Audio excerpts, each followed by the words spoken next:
ശ്രീകൃഷ്ണൻ്റെ കൊട്ടാരത്തിലുള്ള ചില ആളുകൾ ഗാന്ധി തൊപ്പിയിട്ട് വയ്ക്കുന്നതായിട്ട് കാണിക്കുന്നുണ്ട്. അതുകൊണ്ട് അതും സെൻസർ ചെയ്തിട്ടുണ്ട്.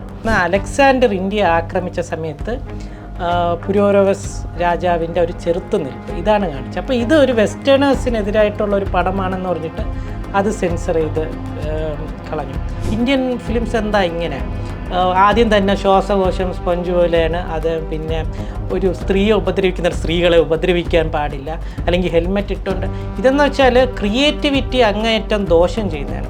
പിന്നെ JSKയുടെ കേസ് അത് പക്ഷേ കുറച്ച് കടന്നുപോയ ഒരു ഇതാണ്. പക്ഷെ അങ്ങനെയാണെങ്കിൽ എല്ലാ നിയമവിരുദ്ധമല്ലേ? സിനിമയിൽ കാണുന്ന കൊലപാതകം സ്ത്രീകളെ മാത്രമല്ല ആണുങ്ങളെ കുത്തിക്കൊല്ലുന്നത് നിയമവിരുദ്ധമല്ലേ?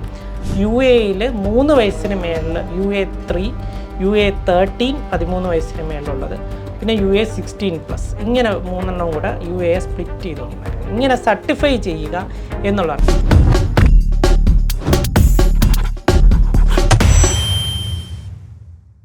യദു, മനുഷ്യനെ സംബന്ധിച്ചിടത്തോളം വിനോദ ഉപാധികളിൽ ഏറ്റവും പ്രധാനപ്പെട്ട ഒരു വിനോദോപാധിയാണ് സിനിമ. സിനിമ വളരെ കാലം കൊണ്ട് തന്നെ ഭയങ്കരമായിട്ട് ചർച്ച ചെയ്യപ്പെടുന്നതാണ്, മനുഷ്യനെ സ്വാധീനിക്കുന്നതാണ്. അങ്ങനെ ഒരു വലിയൊരു മാധ്യമമാണ്, വിനോദ മാധ്യമമാണ്. ഈ സിനിമയെ സംബന്ധിച്ച് നമ്മൾ ഈ അടുത്ത കാലത്തൊക്കെ ഉയർന്ന ചില ചർച്ചകൾ, അതായത് ഈ സെൻസർ ബോർഡുമായി ബന്ധപ്പെട്ട ചില ചർച്ചകൾ, ചില പേരുകൾ ഉപയോഗിക്കാൻ പാടില്ല, അല്ലെങ്കിൽ ചില ഭാഗങ്ങൾ നീക്കം ചെയ്ത് അത് ചെയ്യണം, ചിലത് മ്യൂട്ട് ചെയ്യണം, ഇങ്ങനെയൊക്കെയുള്ള ഒരുപാട് കാര്യങ്ങൾ. നമ്മൾ സാധാരണ ഒരു പ്രേക്ഷകനെ സംബന്ധിച്ചിടത്തോളം ഈ സെൻസർ ബോർഡ് എന്താണ്, അതിൻ്റെ പ്രവർത്തനം എന്താണ് എന്നുള്ളതിനെ പറ്റിയിട്ട് വലിയൊരു അറിവില്ല. എല്ലാവരും ഈ ചർച്ചകൾ കാണലുണ്ട്, വാർത്തകൾ വായിക്കുന്നുണ്ട്. പക്ഷേ എന്താണ് ഈ സെൻസർ ബോർഡ്, അല്ലെങ്കിൽ സംസ്ഥാന തലത്തിൽ എങ്ങനെയാണ് ഈ സെൻസർ ബോർഡ് പ്രവർത്തിക്കുന്നത്, ഇങ്ങനെയൊക്കെയുള്ള ചില സംശയങ്ങളുണ്ട്. ഒരേ സമയം സെൻസർ ബോർഡിൽ ഇരിക്കുകയും ചെയ്തിട്ടുണ്ട്. അതിനൊപ്പം തന്നെ സെൻസർ ബോർഡുമായി ആ 24 Months of Hell എന്നുള്ള ആ ഒരു ഡോക്യുമെൻ്ററിയുടെ ഭാഗമായിട്ട് അതൊരു യുദ്ധത്തിന് വരെ കാരണമായി എന്ന അവസ്ഥയിലേക്ക് പോയ ഒരു സാഹചര്യം ഉണ്ടായിട്ടുണ്ട്. ഇതിനൊക്കെ പരിചയമുള്ള ഒരാളെന്ന നിലയിൽ എന്താണ് ഈ സെൻസർ ബോർഡ്, എങ്ങനെയാണ് അതിൻ്റെ പ്രവർത്തനം? ഇവിടെ നമ്മൾ സെൻസർ ബോർഡ് എന്നാണ് പറയുന്നെങ്കിലും ഇതിൻ്റെ ഔദ്യോഗിക നാമം central board of film certification എന്നാണ്, CBFC. സെൻസർ ചെയ്യുകയല്ല, സർട്ടിഫൈ ചെയ്യുകയാണ്. നമ്മൾ ഇവിടെ ഏതൊരു പ്രോഡക്റ്റ് എടുത്താലും അതിനൊരു രജിസ്ട്രേഷനും ഒരു സർട്ടിഫിക്കേഷനും ഉണ്ട്. ഫുഡ് പ്രോഡക്റ്റിന് അതിൻ്റേതായ സർട്ടിഫിക്കേഷൻ ഉണ്ട്. സോ ആഭരണങ്ങൾക്ക് അതിൻ്റേതായ ഒരു സർട്ടിഫിക്കേഷൻ. അതുപോലെ ഒരു പ്രോഡക്റ്റ്, ഒരു ഫിലിം എന്നുള്ളൊരു പ്രോഡക്റ്റിനെ സർട്ടിഫൈ ചെയ്യലാണ് ഈ central board of film certification അല്ലെങ്കിൽ CBFC ചെയ്യുന്നത്. അത് ഇന്ത്യക്ക് സ്വാതന്ത്ര്യം കിട്ടിയതിന് ശേഷമാണ് ഈ CBFC എന്നുള്ള ഒരു 1952 സിനിമാറ്റോഗ്രാഫ് ആക്ട് പ്രകാരം. അതിനു മുമ്പ് സെൻസർ ബോർഡ് എന്ന് തന്നെയാണ് പറഞ്ഞിരുന്നത്. അക്കാലത്ത് ബ്രിട്ടീഷ് ഭരണകൂടമായിരുന്നു. അന്ന് സ്വാതന്ത്ര്യ സമരമായിട്ട് ബന്ധപ്പെട്ട എന്തെങ്കിലും അതോ ആകണമെന്നില്ല, നേരിട്ട് അത് തന്നെ ആകണമെന്നില്ല, അതുമായിട്ട് എന്തെങ്കിലും സൂചനയുള്ള ഫിലിംസ് തന്നെ അന്നത്തെ ബ്രിട്ടീഷ് ഗവൺമെൻറ് സെൻസർ ചെയ്ത് കളയുന്നു, അത് ബാൻ ചെയ്യുമായിരുന്നു. ഇതിന് ഏറ്റവും വലിയൊരു ഉദാഹരണം, 2 ഉദാഹരണങ്ങളുണ്ട്. ഒന്ന് സിക്കന്ദർ എന്ന് പറഞ്ഞ സോറാബ് മോദി എന്ന് പറഞ്ഞ സംവിധായകൻ ചെയ്ത പടം. അത് ബ്രിട്ടീഷുകാരേ ഇല്ല. അത് കാണിക്കുന്ന അലക്സാണ്ടർ ഇന്ത്യ ആക്രമിച്ച സമയത്ത് പുരോരവസ് രാജാവിൻ്റെ ഒരു ചെറുത്തുനിൽപ്പ് ഇതാണ് കാണിച്ചത്. അപ്പോൾ ഇത് ഒരു വെസ്റ്റേണേഴ്സിനെതിരായിട്ടുള്ള ഒരു പടമാണെന്ന് പറഞ്ഞിട്ട് അത് സെൻസർ ചെയ്ത് കളഞ്ഞു. അതുപോലെ തന്നെ ഒരു സൈലൻറ്റ് ഫിലിം ഉണ്ടായിരുന്നു, ഭക്തകുചാലി അങ്ങനെ എന്തോ ആണ്, എനിക്ക് എൻ്റെ പേര് നേരെ ഓർക്കുന്നില്ല.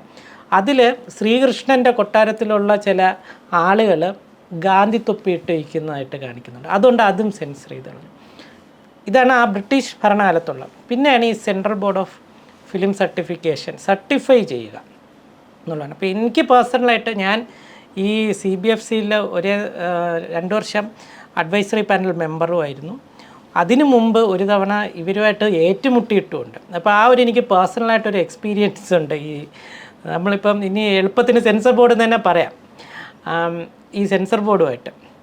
അപ്പം ഈ സർട്ടിഫൈ ചെയ്യുക എന്ന് വെച്ചാൽ ഇത് നമ്മളിപ്പോഴാണ് ഈ ഓൺലൈനായിട്ടും എല്ലാവർക്കും കാണാൻ പറ്റുന്നത്. പണ്ട് ഇതൊരു പബ്ലിക് എക്സിബിഷനായിരുന്നു. ഒരു 500 പേര് അല്ലെങ്കിൽ 400 പേര് ഒന്നിച്ചിരുന്ന് കാണും. അപ്പോൾ ഇത് ഒരുപാട് ഒരു സമ്മേളനം, ഒരു പ്രസംഗത്തിന് ഉപരിയായിട്ട് ഇത് സമൂഹത്തിനെ ഇൻഫ്ലുവൻസ് ചെയ്യാൻ പറ്റുന്ന ഹെൽപ്പുള്ളൊരു സംഗതിയാണ്. ആദ്യം സിനിമ ഇറങ്ങിയപ്പോൾ തന്നെ വിദേശത്ത് പോലും ട്രെയിൻ വരുന്ന രംഗം കാണുമ്പോഴത്തേക്ക് ആളുകൾ പേടിച്ച് ഓടുകയും ഇങ്ങനെയൊക്കെയുള്ള സന്ദർഭങ്ങളുണ്ടായിട്ടുണ്ട്. അപ്പം ഈ പടം ഏത് പ്രായക്കാർക്കാണ് അനുയോജ്യമായത് എന്ന് കാണിക്കാൻ വേണ്ടിയുള്ള സർട്ടിഫിക്കേഷൻ, ഇതാണ് ഇതിൻ്റെ ഏറ്റവും വലിയ ലക്ഷ്യം. അത് എല്ലാവർക്കും കാണാൻ പറ്റിയതാണെങ്കിൽ അത് യു സർട്ടിഫിക്കറ്റ്, അത് കുട്ടികൾക്ക് എന്നാൽ മുതിർന്നവരുടെ സാന്നിധ്യത്തോടു കൂടെ കാണാൻ പാടുള്ളൂ, അങ്ങനെയാണെങ്കിൽ UA സർട്ടിഫിക്കറ്റ്, 18 വയസ്സിന് മേലുള്ളവർ കാണുകയാണെങ്കിൽ A സർട്ടിഫിക്കറ്റ്, പിന്നെ സ്പെഷ്യൽ കാറ്റഗറിയിലുള്ള ഇപ്പം ശാസ്ത്രമായിട്ടൊക്കെ ബന്ധപ്പെട്ട അത് ചിലപ്പോൾ ക്ലാസിഫൈഡ് ആയിട്ടുള്ള ഇൻഫർമേഷൻ ആയിരിക്കും, അതൊക്കെ S സർട്ടിഫിക്കറ്റ്, അത് ചിലപ്പം ഇസ്രോ അല്ലെങ്കിൽ ഡിഫൻസുമായിട്ടൊക്കെ ബന്ധപ്പെട്ടായിരിക്കും. അപ്പോൾ ഈ A സർട്ടിഫിക്കറ്റിലുള്ള ഒരു തെറ്റിദ്ധാരണ എല്ലാവരും ചോദിക്കുന്നത് ഈ സെക്സ് പടങ്ങൾക്കാണ് A സർട്ടിഫിക്കറ്റ്. അങ്ങനെയല്ല, 18 വയസ്സിന് മേലിൽ മാത്രം കാണാൻ പറ്റുന്ന ഒരുപാട് വയലൻസ് അല്ലെങ്കിൽ അമിത ഈ ലഹരി ഉപയോഗം ഇങ്ങനെയൊക്കെ ഉള്ള കോണ്ടൻറ്റുകൾ ഉള്ളതാണെങ്കിൽ അതിന് A സർട്ടിഫിക്കറ്റാണ് കൊടുക്കുന്നത്. ഇതാണ് ബേസിക്കായിട്ടുണ്ടായിരുന്നത്. ഈ ഇടയ്ക്ക് ഒരു കഴിഞ്ഞ ഒരു 1-2 വർഷത്തിനകം കുറച്ചും കൂടെ ഒന്ന് ക്ലാസിഫിക്കേഷൻസ് ഒന്ന് UAയിൽ 3 വയസ്സിന് മേളിൽ UA3, UA13 13 വയസ്സിന് മേളിലുള്ളത്, പിന്നെ UA16+, ഇങ്ങനെ 3 കൂടെ UA സ്പ്ലിറ്റ് ചെയ്തുകൊണ്ടാക്കണം. ഇങ്ങനെ സർട്ടിഫൈ ചെയ്യുക എന്നുള്ളതാണ്. അപ്പോൾ ഒരു ഫിലിം കൊണ്ടുവരുമ്പോൾ പ്രൈമറി ആയിട്ട് നോക്കുന്ന വെച്ചാൽ ഇത് ഏത് സർട്ടിഫൈ ചെയ്യുക. അപ്പോൾ ഇതിൽ ഒരുപാട് വയലൻസ് ഉണ്ട്. അപ്പം സെൻസർ ബോർഡിലെ അംഗങ്ങൾ ഇവർ പറയും ഇത് A സർട്ടിഫിക്കറ്റിനുള്ളതാണ്. അപ്പം പ്രൊഡ്യൂസർ അല്ലെങ്കിൽ എൻ്റെ ഡയറക്ടർ ഇല്ല, ഇത് നമുക്ക് എല്ലാവർക്കും കാണിക്കാൻ പറ്റും, എന്നാൽ നിങ്ങൾ ഈ രംഗങ്ങൾ ഒഴിവാക്കണം, ഈ അസഭ്യ പ്രയോഗം ഒഴിവാക്കണം, എന്നാൽ യു സർട്ടിഫിക്കറ്റ് തരാം. അവിടെയാണ് ഈ കട്ടിങ് എന്നുള്ള പ്രക്രിയ വരുന്നത്. അപ്പോൾ എങ്ങനെയാണ് ഈ സെൻസർ ബോർഡ് അംഗങ്ങളെ തിരഞ്ഞെടുക്കുന്നത്? പൊതുവേ രാഷ്ട്രീയം അതിൽ ഇടപെടാറില്ലേ? ഇത് സെൻസർ ബോർഡ് കേരളത്തിലെ സെൻസർ ബോർഡ് അല്ലെങ്കിൽ തമിഴ്നാട്ടിലെ സെൻസർ ബോർഡ് എന്നൊക്കെ പറയുമെങ്കിലും ഇത് INB മിനിസ്ട്രി, സെൻട്രൽ ഗവൺമെൻറ്റിൻ്റെ കീഴിൽ വരുന്നതാണ്. അപ്പം INB മിനിസ്ട്രിയാണ് ഇതിൽ അഡ്വൈസറി പാനൽ മെമ്പേഴ്സിനെ തീരുമാനിക്കും. നമ്മളിവിടെ സെൻസർ ബോർഡ് അംഗം എന്ന് പറഞ്ഞാൽ അത് അഡ്വൈസറി പാനൽ മെമ്പേഴ്സാണ്. ബോർഡ് അംഗങ്ങളെല്ലാവരും മുംബൈയിലാണ്. അവരങ്ങനെ ഈ റിവൈസിങ് കമ്മിറ്റി വരുന്ന അല്ലാതെ ഇങ്ങനെ ഫിലിംസ് കാണാൻ വരാറില്ല. അപ്പോൾ ഈ ഓരോ റീജിയനുണ്ട്, അതാത് പ്രദേശത്ത് എത്രത്തോളം സിനിമകളുടെ ബാഹുല്യത്തിനനുസരിച്ചാണ് റീജിയനുകൾ നിശ്ചയിക്കുന്നത്. ഒരു കാലത്ത് കേരളത്തിന് റീജിയൻ ഇല്ലായിരുന്നു, മദ്രാസിലെ സെൻസർ ബോർഡുമായിട്ടായിരുന്നു സമീപിക്കേണ്ടിയിരുന്നത്. പിന്നെ കേരളത്തിൽ മലയാളം സിനിമകളുടെ എണ്ണം കൂടിയപ്പോഴത്തേക്ക് തിരുവനന്തപുരത്ത് ഒരു സെൻസർ ബോർഡ് തുടങ്ങി. അതിൽ റീജിയണൽ ഓഫീസർ എപ്പോഴും ഒരു സിവിൽ സർവീസ് ഉദ്യോഗസ്ഥനായിരിക്കും, പലപ്പോഴും ഇന്ത്യൻ ഇൻഫർമേഷൻ സർവീസിലെ ആളുകളായിരിക്കും വരുന്നത്. പിന്നെ ബാക്കി റീജിയണൽ ഓഫീസർ എക്സാമിനിങ് ഓഫീസറായിട്ടേക്കും പിന്നെ ഒരു 4 അംഗങ്ങളും കൂടെ വരും. ആ 4 അംഗങ്ങൾ ഈ അഡ്വൈസറി പാനലിലുള്ള മെമ്പേഴ്സിനെ ആയിരിക്കും തീരുമാനിക്കുന്നത്. അത് INB മിനിസ്ട്രി, കേന്ദ്ര ഗവൺമെൻറ്റാണ് നിൽക്കുന്നത്. അപ്പോൾ ആദ്യം തിരുവനന്തപുരത്ത് 1982 ആദ്യത്തെ സെൻസർ ബോർഡ് വരുന്നത്. അതിലാദ്യം 12 പേരായിരുന്നു അംഗങ്ങൾ. അതിലൊരാൾ എൻ്റെ അച്ഛനുമായിരുന്നു. അപ്പോൾ എനിക്ക് പണ്ടോട്ടെ ഈ സെൻസർ ബോർഡിനെ കുറിച്ച് ഇത് അച്ഛൻ അന്നോട്ടേ ഉണ്ടായത് കാരണം എനിക്കറിയാം. 1982 അന്ന് 12 പേര്, അന്ന് പ്രമുഖരായ പല വ്യക്തികളും സിനിമാ ഫീൽഡിൽ തന്നെ ഉള്ളവർ വേണമെന്നൊന്നും നിർബന്ധമില്ല. കാരണം ഫിലിം ഫീൽഡിലുള്ളവരാകുമ്പോഴത്തേക്ക് ഈ ഫിലിം മേക്കേഴ്സുമായിട്ട് കുറച്ചും കൂടെ ഒരു ലിബറൽ സമീപനമായിരിക്കും. അയ്യോ അത് കട്ട് ചെയ്യാന്ന് വെച്ചാൽ ബുദ്ധിമുട്ടുള്ള കാര്യമില്ല, അങ്ങനെയൊക്കെ വരും. അതുകൊണ്ട് ഫിലിം ഫീൽഡിലുള്ളവരോ അല്ലെങ്കിൽ അങ്ങനെ ഫിലിം സൊസൈറ്റി ബന്ധമുള്ളവരോ തന്നെ ആവണമെന്ന് നിർബന്ധമില്ല. സാമൂഹിക പ്രവർത്തകർ അങ്ങനെയൊക്കെയുള്ള ഒരുപാട് പേര് ഇതിൽ വേണമെന്നുണ്ട്, ഗൈഡ് ലൈൻസിലുണ്ട്. അതുകൂടാതെ ഇപ്പം കഴിഞ്ഞ ഒരു 10 വർഷത്തെ ഒരു നിർബന്ധമെന്ന് വെച്ചാൽ ഈ 4 പേരിൽ 2 പേര് സ്ത്രീകളായിരിക്കണം, 2 പേര് എന്തായാലും സ്ത്രീകളായിരിക്കണം എന്നുള്ളൊരു മാനദണ്ഡവും കൂടെ ഉണ്ട്. അപ്പം ഇത് INB മിനിസ്ട്രി തീരുമാനിക്കുന്നത് കാരണം സ്വാഭാവികമായിട്ടും കേന്ദ്ര സർക്കാരിൻ്റെയാണ്. അപ്പോൾ കേന്ദ്ര സർക്കാരാകുമ്പോഴത്തേക്ക് അവർക്ക് അടുപ്പമുള്ളവർ അവരുടെ ആളുകളെ ആയിരിക്കും കയറ്റുന്നത്. അത് കോൺഗ്രസ് ഭരിക്കുന്ന കാലത്ത് കോൺഗ്രസ്സുകാരായിരിക്കും. പക്ഷേ ഇതൊന്നും അല്ലാതെ INB മിനിസ്ട്രിയിൽ അല്ലാത്തവരെയും കയറ്റുന്നുണ്ട്. ഈ കഴിഞ്ഞ 10 വർഷം ഇപ്പോൾ BJP ഗവൺമെൻറ് വന്നതിന് ശേഷം BJP വിരുദ്ധരായ പലരും ഈ സെൻസർ ബോർഡിൽ ഉണ്ടായിരുന്നു എന്നുള്ളൊരു വസ്തുതയാണ്. ഒരേ സമയം ഒരു പുള്ളിക്കാരി 2017 എങ്ങാണ്ടാണെന്ന് തോന്നുന്നു, സെൻസർ ബോർഡിനെതിരെ സെൻസർ ബോർഡിൻ്റെ ഓഫീസിൻ്റെ ഫ്രണ്ടിൽ വന്ന് FKയുടെ കൂടെ വന്ന് പ്രതിഷേധിച്ചിട്ടുണ്ട്, ഇങ്ങനെ സെൻസറിങ് പാടില്ല എന്ന് പറഞ്ഞിട്ട്. 3 മാസം കഴിഞ്ഞ് ഈ പുള്ളിക്കാരി സെൻസർ ബോർഡ് അംഗമായി. എന്നിട്ട് എൻ്റെ ഡോക്യുമെൻ്ററി വന്നപ്പോഴത്തേക്കും അതിനെ റിജക്റ്റ് ചെയ്യാനും കൂടെ ഈ പുള്ളിക്കാരി ഉണ്ടായിരുന്നു അവിടെ. അപ്പോൾ അങ്ങനെ ഒരു 100% അങ്ങനെ ഗവൺമെൻറ്റിൻ്റെ നോമിനീസ് അല്ലെങ്കിൽ ആ പൊളിറ്റിക്കൽ പാർട്ടിയുടെ നോമിനീസ് എന്ന് പറയാൻ പറ്റില്ല. അല്ലാത്ത ആളുകളും പ്രൊഫഷണൽസും ഇതിലുണ്ടാവാറുണ്ട്. ഇവരെങ്ങനെയാണ് ഇത് കാണുന്നത്? ഈ സെൻസർ ബോർഡ് ഇപ്പോൾ കേരളത്തിലൊരു സിനിമ, മലയാള സിനിമ വരുമ്പോൾ കേരളത്തിലെ സെൻസർ ബോർഡ് അംഗങ്ങളെല്ലാം കാണുമോ? ഇല്ല, അവിടെയാണ് കാര്യം. ഇപ്പം എനിക്ക് തോന്നുന്നു, ഞാൻ അന്ന് പറഞ്ഞില്ല 1982 12 പേരാണ്. അപ്പോൾ ഒരു ഫിലിം സെൻസർ ചെയ്യാൻ വരുമ്പോഴത്തേക്ക് അതിൽ നിന്ന് 4 പേരെ തിരഞ്ഞെടുത്തിട്ട് അതെല്ലാം റീജിയണൽ ഓഫീസറിൻ്റെ ഡിസ്ക്രിപ്ഷനാണ് അതിൽ വരുന്നത്. ഇപ്പോൾ എനിക്ക് തോന്നുന്നു ഒരു 52 പേരൊക്കെ കാണുമായിരിക്കും ഒരു പാനലിൽ. ഇതിൽ നിന്ന് 4 പേര്, അത് 2 സ്ത്രീകൾ വേണമെന്ന് നിർബന്ധമാണ്. 4 പേര് റീജിയണൽ ഓഫീസിൽ നിന്ന് തീരുമാനിക്കും, റാൻഡമായിട്ട് തീരുമാനിക്കും. അത് ഇപ്പോഴെന്ന് വെച്ചാൽ പണ്ട്, അതായത് ഈ 2014 മുമ്പെന്ന് വെച്ചാൽ നേരത്തെ തന്നെ ഇവരറിയും, ഈ മെമ്പേഴ്സ് അറിയും, പ്രൊഡ്യൂസർ അറിയും. പ്രൊഡ്യൂസറിൻ്റെ കാറിലാണ് മെമ്പർ വന്ന് അവിടെ ഇറങ്ങുന്നത്. സ്വാഭാവികമായിട്ടും അതിൻ്റെ സ്വാധീനം, ആ ഒരു ഇൻഫ്ലുവൻസ് അവരുടെ ജഡ്ജ്മെൻറ്റിലുണ്ടാവും. ഇപ്പോൾ പക്ഷെ അങ്ങനെയല്ല. ഞാനും 2 വർഷം ഉണ്ടായിരുന്നല്ലോ. ഞാൻ അവിടെ സ്ക്രീനിൻ്റെ അവിടെ ചെല്ലുമ്പം അപ്പോൾ പേപ്പർ കിട്ടുമ്പോഴാണ് ഏത് ഫിലിമാണ് എന്നുള്ള അറിയുന്നത്. ആ പ്രൊഡ്യൂസറിനും ഞാൻ ഉണ്ടാവും എന്നുള്ള കാര്യം അറിഞ്ഞൂടാ. അതൊരു നല്ല കാര്യമല്ലേ, അങ്ങനെ ഒരു മാറ്റം കൊണ്ടുവന്നത്? അത് വളരെ നല്ല കാര്യമാണ്. അങ്ങനെ അറിയാതിരിക്കണം. ഇത് അനോണിമസ് ആയിട്ട് തന്നെയാണ് ചെയ്യേണ്ടത്. ഇല്ലെങ്കിൽ എന്തായാലും ഇൻഫ്ലുവൻസ് ചെയ്യും, പ്രത്യേകിച്ച് ഫിലിം ഫീൽഡിലുള്ളവരാണെങ്കിൽ. ഇപ്പം അത് നരേന്ദ്രമോദി സർക്കാരിൻ്റെ കാലത്താണോ അങ്ങനെ ഒരു തീരുമാനം വന്നത്, അതോ നേരത്തെ ഉണ്ടോ? എൻ്റെ അറിവിൽ അത് ഈ നരേന്ദ്രമോദി സർക്കാരിന് ശേഷമാണ് അങ്ങനെ ഒരെണ്ണം വന്നത്. കാരണം അതിന് മുമ്പ് എനിക്ക് തന്നെ അറിയാം. കാരണം എൻ്റെ അച്ഛനും അതിന് മുമ്പ്, എൻ്റെ അച്ഛൻ പല സർക്കാരിൻ്റെ കാലത്ത് ഈ സെൻസർ ബോർഡിൽ ഉണ്ടായിരുന്നു. അപ്പോൾ അച്ഛൻ പറഞ്ഞിട്ടുണ്ട്, പല അംഗങ്ങളും അച്ഛൻ അച്ഛൻ ബസ്സും അല്ലെങ്കിൽ ഓട്ടോയൊക്കെ കയറി വരുമ്പോഴത്തേക്ക് നോക്കുമ്പോൾ മറ്റംഗങ്ങൾ ഇതുപോലെ പ്രൊഡ്യൂസറിൻ്റെ വണ്ടിയിൽ വന്ന് ഇറങ്ങുന്നു. അവർ അവസാനം ഈ ഡെലിബറേഷൻ സമയത്ത് ഈ പ്രൊഡ്യൂസറിൻ്റെ ഭാഗത്ത് നിന്ന് വാദിക്കുന്നു. അപ്പോൾ അങ്ങനെ ഒരു സാഹചര്യം ഉണ്ടായിരുന്നു. ഒരു ഫിലിം ഡയറക്ടർ, പുള്ളി സെൻസർ ബോർഡ് ഒരുപാട് ഫിലിം പ്രൊഫഷണൽസ് ഉണ്ട്. അപ്പോൾ ഒരു പ്രൊഡ്യൂസർ വിളിച്ച് പറയാണ്, ഇത് എനിക്ക് അനുകൂലമായിട്ട് ചെയ്തില്ലെങ്കിൽ നിങ്ങളുമായിട്ടുള്ള എഗ്രിമെൻറ്റ് ഞാൻ തെറ്റിക്കും, നമ്മുടെ അടുത്ത പ്രോജക്റ്റ് നടക്കില്ല. അങ്ങനെയൊക്കെയുള്ള ഭീഷണി ചിലപ്പോൾ ഉയരാം. അല്ലെങ്കിൽ ഏതെങ്കിലും ഒരു സെൻസർ ബോർഡ് അംഗം, കുറച്ച് ഇൻഫ്ലുവൻഷ്യൽ ആയിട്ടുള്ള അംഗം പ്രൊഡ്യൂസറിനെ വിളിച്ച്, അതെ ഇത് ഞാൻ കുറച്ച് പ്രശ്നമുള്ള പടമാണ്, നിങ്ങൾക്ക് ഇത്ര രൂപ തന്നാൽ ഞാൻ ക്ലിയർ ആക്കി തരാം. ഇങ്ങനെയൊക്കെയുള്ള പല കംപ്ലയിൻറ്റ്സ് ഈ 2014 മുമ്പ് ഉണ്ടായിട്ടുണ്ട്. അത് കാരണമാണ് ഈ ഒരു അനോണിമസ് ആയിട്ട് ഇപ്പം നിലനിർത്തിക്കൊണ്ട് പോകുന്നത്. അതായത് സിനിമ കാണാൻ വരുമ്പോഴേ അറിയുള്ളൂ, അത് ആരൊക്കെ കാണുന്നുള്ളതും അപ്പോഴേ അറിയുള്ളൂ. അപ്പോഴും പ്രൊഡ്യൂസറും അപ്പോഴേ അറിയുള്ളൂ, ഈ മെമ്പേഴ്സും അപ്പോഴേ അറിയുള്ളൂ. അപ്പോൾ ഈ ഒരു ഫിലിം അങ്ങനെ ഈ റീജിയണൽ ഓഫീസറാണ് തീരുമാനിക്കുന്നത്. ഈ 4 അംഗ മെമ്പേഴ്സിനെ അവരുടെ അടുത്ത് പറയില്ല, നാളെ ഇന്ന പടമാണ് വരുന്നതെന്ന് പറയൂല, ഇന്ന ടൈമിൽ എത്തിക്കണമെന്ന് പറയും. അവിടെ ചെല്ലുമ്പോൾ അറിയും, പടം കാണും. അപ്പോൾ ഇപ്പം ഈ ആവിഷ്കാര സ്വാതന്ത്ര്യം എന്നൊക്കെ പറയും. ഇപ്പം ഞാനും ഒരു ഫിലിം മേക്കറാണ്. എനിക്കും ഈ ഫ്രീഡം ഓഫ് എക്സ്പ്രഷൻ ഒരുപാട് വാദിക്കുന്ന ആളാണ്. ഈ പുകവലി ആരോഗ്യത്തിന് ഹാനികരം എന്നൊക്കെ പറയുന്നത്, നമ്മൾ വിദേശ ഫെസ്റ്റിവലിനൊക്കെ പോകുമ്പോൾ അവരൊരു നിങ്ങളെ ഇന്ത്യൻ ഫിലിംസ് എന്താ ഇങ്ങനെ, ആദ്യം തന്നെ ശ്വാസകോശം സ്പഞ്ച് പോലെയാണ് അത്, പിന്നെ ഒരു സ്ത്രീയെ ഉപദ്രവിക്കുന്ന സ്ത്രീകളെ ഉപദ്രവിക്കാൻ പാടില്ല, അല്ലെങ്കിൽ ഹെൽമെറ്റ് ഇട്ടുകൊണ്ട്. ഇതെന്ന് വെച്ചാൽ ക്രിയേറ്റിവിറ്റി അങ്ങേയറ്റം ദോഷം ചെയ്യുന്നതാണ്. പ്രത്യേകിച്ച് ഈ വിദേശത്തൊക്കെ CGI ആണെന്ന് വരുത്താതിരിക്കാൻ വേണ്ടിയാണ് പലതും ചെയ്യുന്നത്. CGI ചെയ്ത ഷോട്ട് പോലും അവർ റിയലായിട്ട് ഷൂട്ട് ചെയ്തതെന്നാണ് പറയുന്നത്. ഇവിടെ ഒരു മൃഗത്തിനെ കാണിച്ചാൽ CGI ആണെന്ന് വെണ്ടയ്ക്ക് അക്ഷരത്തിൽ എഴുതി കാണിക്കണമെന്ന് നിർബന്ധമാണ്.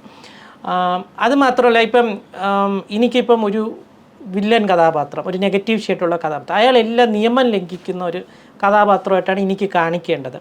അപ്പോൾ സ്വാഭാവികമായിട്ടും അയാൾ മദ്യപാനം കാണും, ലഹരി കാണും, ആളുകളെ ഉപദ്രവിക്കുന്ന കാണും, നിയമം തെറ്റിച്ച് ഹെൽമെറ്റ് ഇടാതെ വണ്ടി ഓടിക്കുന്ന കാണിക്കും. ഇതൊക്കെ എനിക്ക് കാണിക്കണ്ടേ?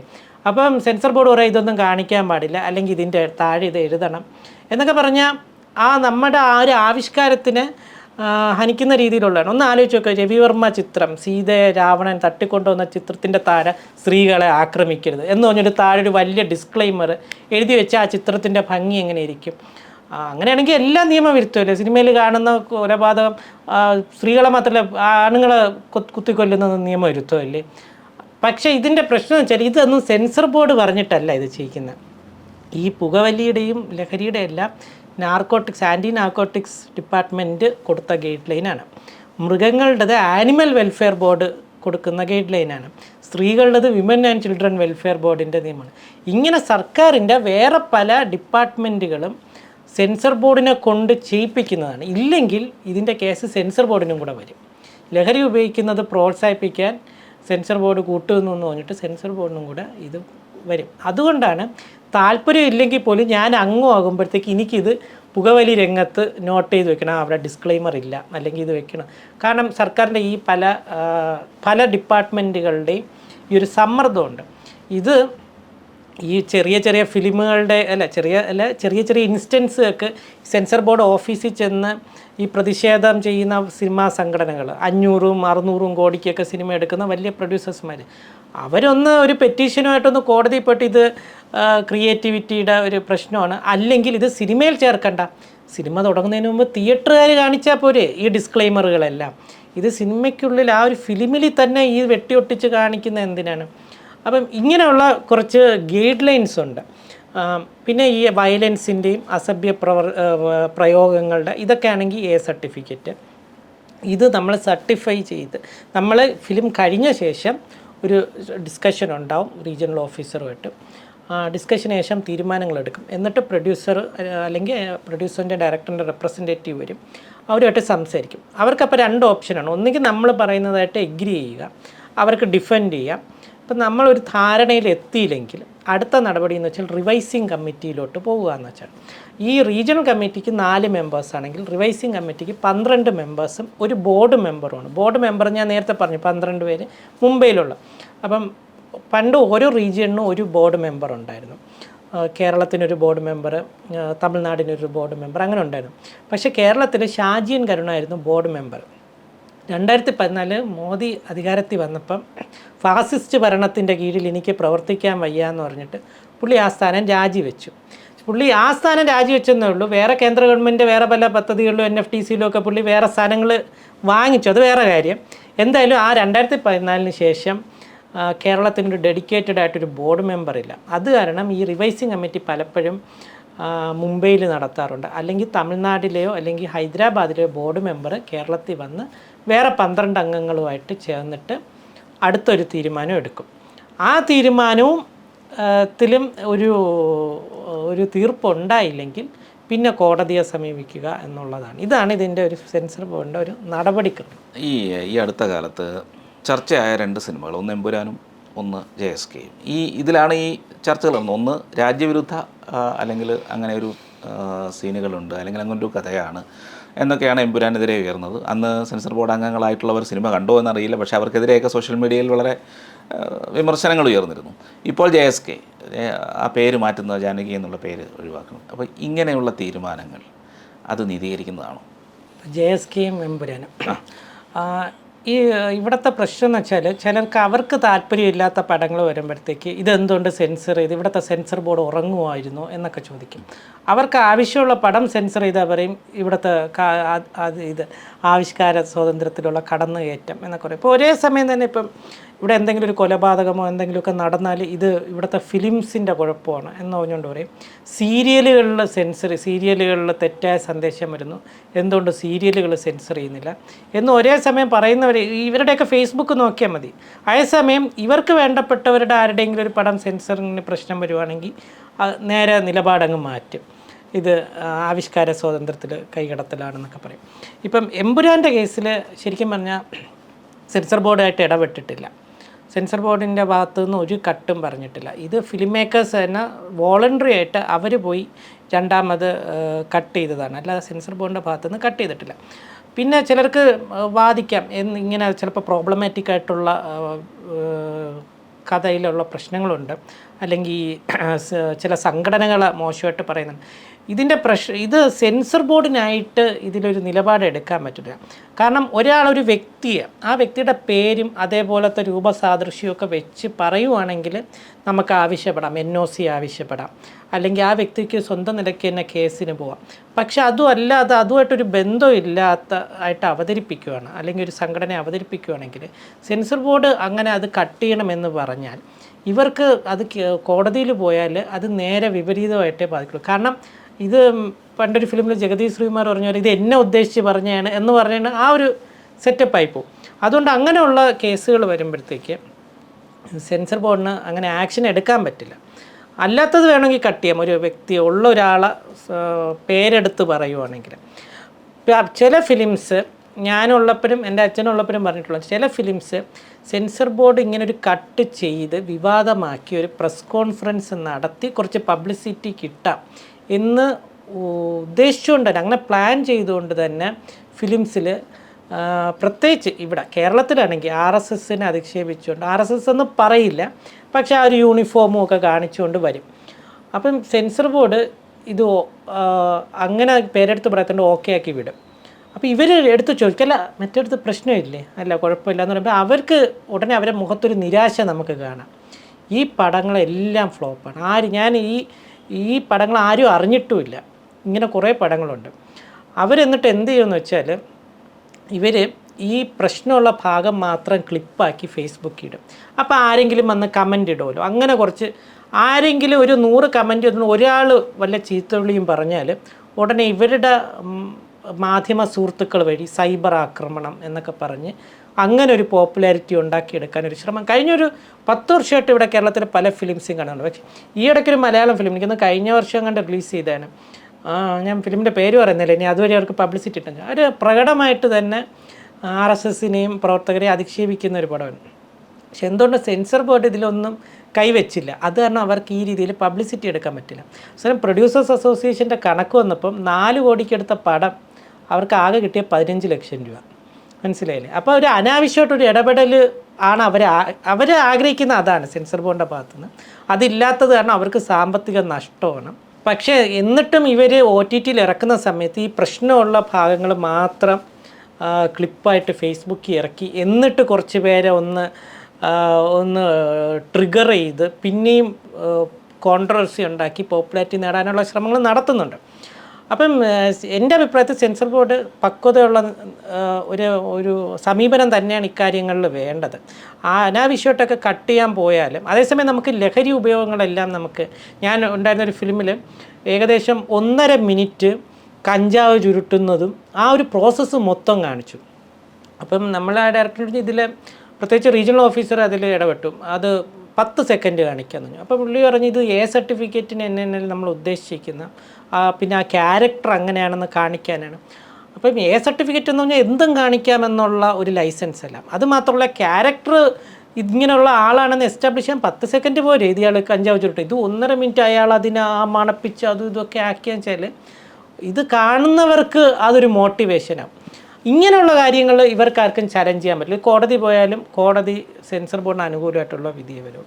പക്ഷേ ഇതുപോലെ സംഘടനകളെയോ ഒക്കെ രാജ്യസുരക്ഷയും നമുക്ക് കുഴപ്പമില്ലാതായിട്ട് വെക്കാം. പക്ഷേ ഈ പേരും ഇതുമൊക്കെ വേഗമായിട്ടൊക്കെ കാണിച്ചൊക്കെ വരുന്നത് സെൻസർ ബോർഡിന് അങ്ങനെ നടപടിയെടുക്കാൻ പറ്റില്ല.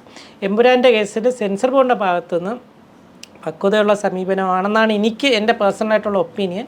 വേണമെങ്കിൽ റിവൈസിങ് കമ്മിറ്റിക്ക് വിടാമായിരുന്നു. ഇത് റീജിയണൽ കമ്മിറ്റി തന്നെയാണ് തീരുമാനം എടുത്തത്. റിവൈസിങ് കമ്മിറ്റിക്ക് വിടാമായിരുന്നു, അവരൊരു തീരുമാനം എടുക്കട്ടെ എന്നുള്ള ഒരു അഭിപ്രായം മാത്രമേ എനിക്കുള്ളൂ.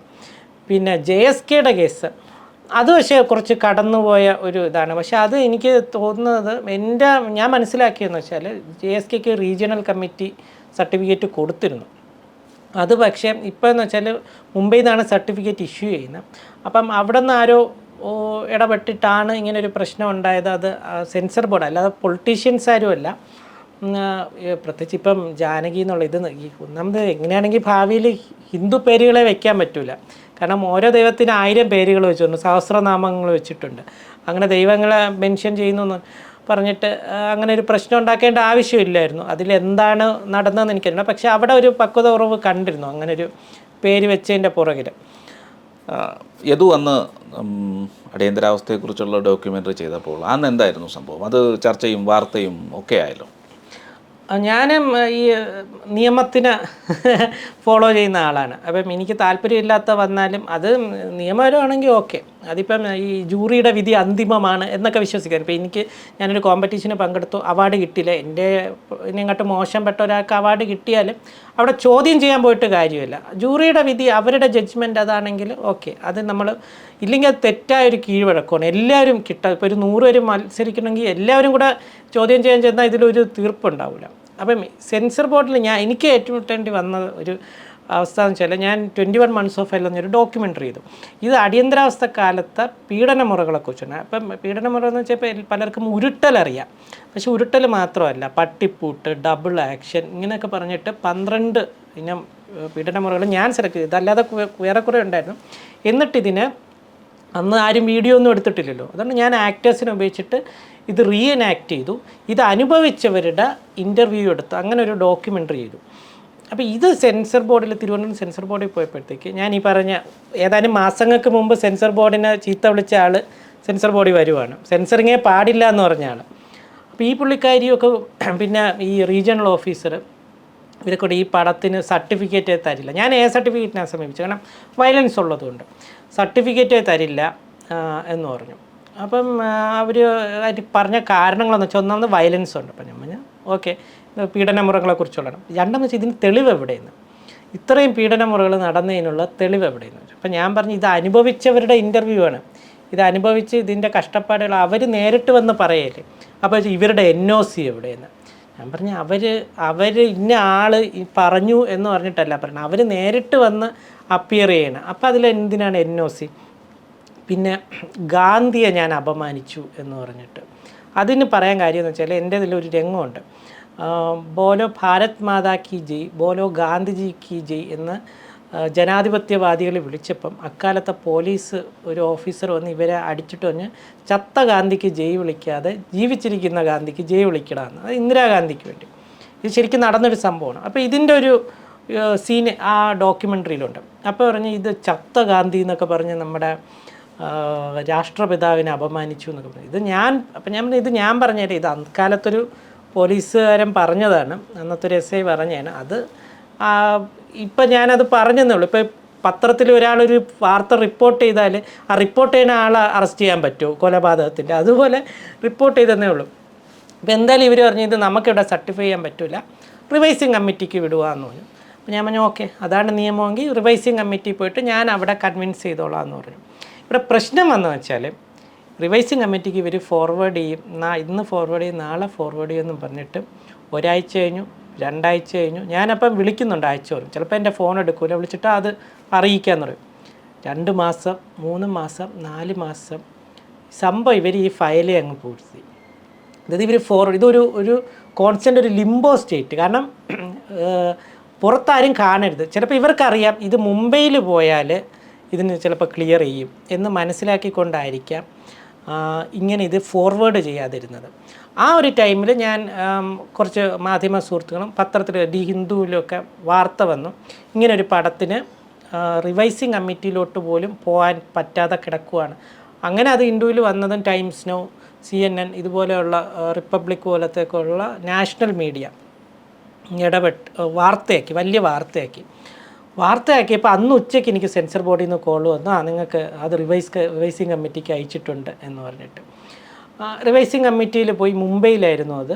അവിടെ 12 അംഗങ്ങൾ എനിക്ക് UA സർട്ടിഫിക്കറ്റ് തന്നിട്ട് തന്നെ അതിനെ അംഗീകരിച്ചു. അപ്പോൾ ഇവിടെ ഞാൻ സെൻസർ ബോർഡിൻ്റെ അവർ ഇതിനെ റിവൈസിങ് കമ്മിറ്റിക്ക് അയച്ചതൊന്നുമല്ല, ഇവരവിടെ പൂർത്തി വയ്ക്കാൻ നമ്മുടെ കേരള റീജിയനിലുള്ള റീജിയണൽ ഓഫീസറും അവർ മെമ്പേഴ്സിനെ ഞാൻ പറയുന്നില്ല, മെമ്പേഴ്സ് അഭിപ്രായം പറഞ്ഞിട്ട് പോയി. അവിടെ ഒരു ടീം അവരങ്ങനെ ചെയ്തു ഒരു 4 മാസം. അതിന് എതിരെ ഞാൻ വേറെ പരാതിയൊന്നുമില്ല, മുംബൈയിൽ റിവൈസിങ് കമ്മിറ്റി. ഇതാണ് എൻ്റെ പേഴ്സണലായിട്ടുള്ളൊരു അനുഭവം. എന്തായാലും 2022 ഇവിടെ പുതിയ പാനൽ വന്നപ്പോഴത്തേക്ക് ഞാനും ഉണ്ടായിരുന്നു സെൻസർ ബോർഡ്. ഈ ഭാവിയിൽ ഈ സെൻസർ ബോർഡിൽ എന്ത് മാറ്റമാണ് വരേണ്ടത്?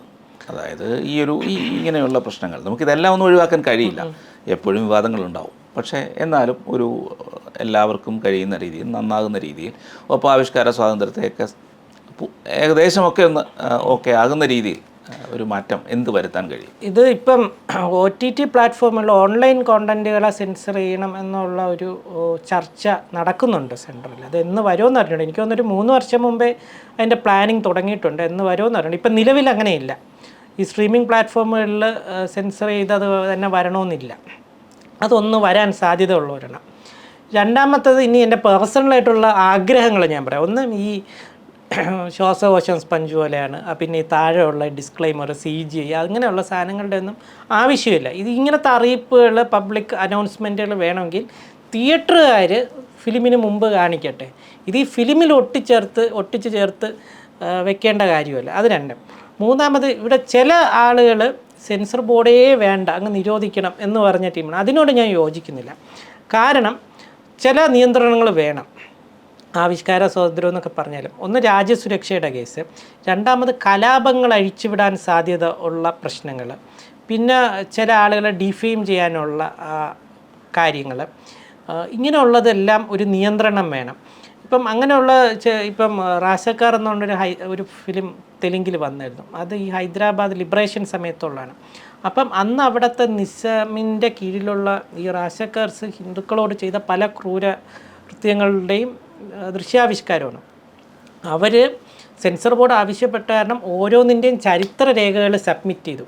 അപ്പം പ്രത്യേകിച്ച് ചരിത്രപടം എന്ന് കാണിക്കുമ്പോഴത്തേക്ക് ഈ ഒരു സംഭവം പറയുമ്പോൾ അതിനൊരു തെളിവ് അല്ലെങ്കിൽ അതിൻ്റെ ചരിത്ര രേഖകൾ അല്ലെങ്കിൽ ആരുടെയെങ്കിലും എല്ലാം ഫസ്റ്റ് ഹാൻഡ് അക്കൗണ്ട്, ഇതൊക്കെ ആ ഒരു മെക്കാനിസം വേണം. അതൊന്ന്. പിന്നെ ചില ഇടതുപക്ഷക്കാരെൻ്റെ അടുത്ത് ചോദിക്കും, ഈ സെൻസർ ബോർഡ് ആവശ്യമില്ല, എന്തുകൊണ്ട് നിങ്ങൾ ആവിഷ്കാര സ്വാതന്ത്ര്യത്തിനെ ഭയക്കുന്നു എന്നൊക്കെ ചോദിക്കുമ്പോൾ ഞാൻ ആകെ ഒരു എക്സാമ്പിളേ പറയാറുള്ളൂ. ഇന്നസെൻസ് ഓഫ് ഇസ്ലാം എന്നൊരു പടം, അത് ഇന്ത്യയിലേ റിലീസ് ചെയ്തില്ല. അത് ഈജിപ്തിൽ ചെയ്തൊരു പടമാണ്. ഈജിപ്തിൽ റിലീസ് ചെയ്തതിന് ഇന്ത്യയിൽ കലാപം ഉണ്ടായി.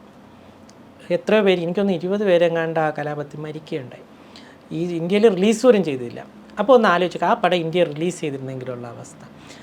അപ്പോൾ അത് ഒരു മതത്തിന് മാത്രമല്ല, എല്ലാ മതങ്ങൾക്കും അത്തരം ട്രിഗർ ആവാനും ഇറിറ്റേഷൻ വരാനും ഒഫൻഡഡ് ആവാനും ഉള്ള അവകാശം എല്ലാവർക്കും ഉണ്ട്.